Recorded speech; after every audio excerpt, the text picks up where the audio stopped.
Wait, hold up, just a minute. I think I need to explain to you guys a little backstory to why I am dancing out of joy in this first scene over here. So, 2 days earlier, from that very moment right there, I booked an impromptu ticket to Bali. Now, the reason this is such a big deal for me is because, like you know, we've been going through a little bit of a pandemic. All the borders have been closed, and I happen to be in a long-distance relationship. Long-distance relationship during a pandemic, not the best situation. So 4 days before I started dancing in this scene right here, Bali opened its borders once again to international tourists. And so that is why I booked a ticket and decided, let's go. And also, to be honest with you guys, I had been feeling pretty down the last 2 weeks, whether it was just the weight of the world, headlines getting to me, or just that feeling of loneliness and missing the person I love. So now that you have a little bit more of an emotional investment in my story, I hope, the dancing and the happiness will make sense to you. Okay, onward with the YouTube thing.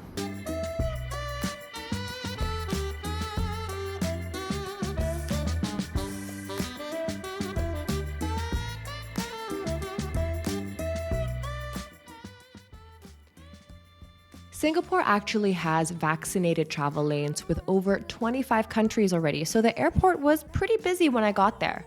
And if you're curious on the whole process of traveling to Bali from step A all the way to step Z, I ended up making a whole nother video for you to check out on my channel that has all the details of all the requirements you need.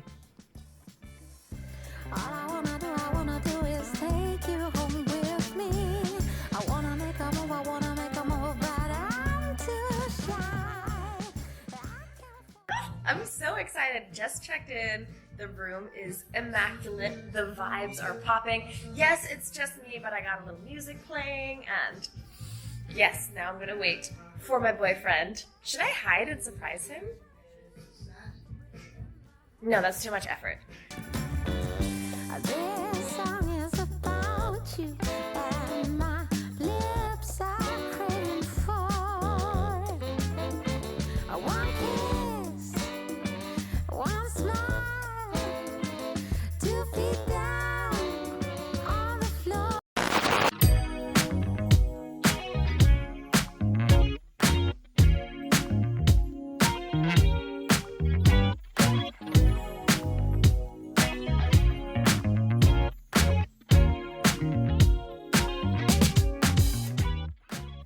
The first 3 nights, we checked into Potato Head Studios, which is right in the heart of Seminyak and located directly next to the iconic Potato Head Beach Club. I 10 out of 10 would recommend this to anyone thinking of coming to this area. The food was so good, the staff were so hospitable, and the space itself was incredible.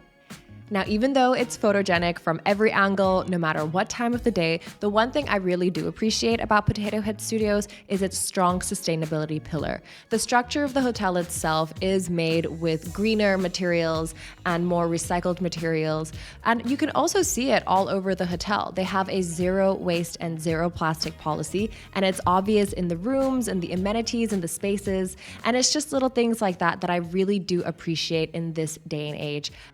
Apart from having a pool, 2 restaurants, and a rooftop sunset bar, the hotel also has a gym, a spa, a library, and even a sound healing room. A common question I've been getting throughout my time here is, how is Bali doing? You know, considering that for the last 2 years, there's been no tourists. Well, on the second day, we decided to jump on the back of a scooter and check out the rest of Seminyak and really see how these once tourist hotspot destinations are doing now. So this right here is the main shopping area of Seminyak. And to give you guys a little bit more perspective on how empty it is, this was taken at 5 p.m. on a Saturday. And if you've been to Seminyak before the pandemic, you know that this time would have normally been one of the busiest times to head on down to the shops.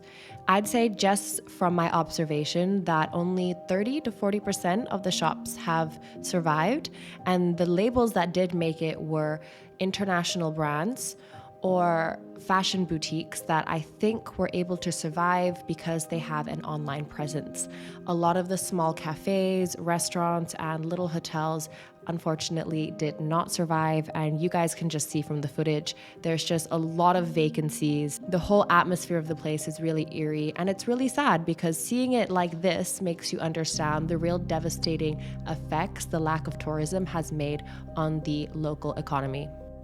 Even though I have my personal reasons why I'm happy that Bali is open again, I'm also really hopeful that now that the airports are open, business will come back and the people who lost their livelihoods and their jobs during the tough last 2 years will have a chance to regrow and build once again. So after driving through the main shopping streets of Seminyak, we took a turn into 66, and things also took a turn for the better, because as we got closer and closer to the beach, we realized that there were quite a lot of motorbikes parked up.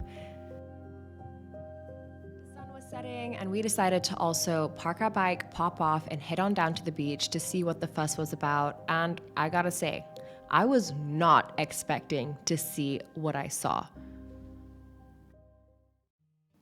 66 was so crowded. Even my partner, who has lived in Bali for the last 6 years, was so surprised. Even he said that he hasn't seen a crowd like this since before the pandemic. The majority of the tourists do come from domestic travel, so they're all from different parts of Indonesia, and then you did see a handful of Western tourists here and there, but overall the vibe was so happening. There was live music in the air, people were hanging out with their friends, taking photos of the sunset. It was like Bali pre-COVID, and it was so nice to be around. So we did what anyone else would do. We found a cute spot by some live music. We ordered a couple of drinks. We got some massages by a couple of really lovely ladies who worked on the beach, watched the sunset, and just enjoyed the atmosphere. Bali is so beloved by so many of us around the world, so I have no doubt that it will bounce back to what it was before all of this. So if you're looking for a sign to return to the island of the gods, well, consider this it. Thank you guys for watching to the end of this video. Don't forget to like and subscribe if you liked what you saw, and I'll be seeing you next time. Bye!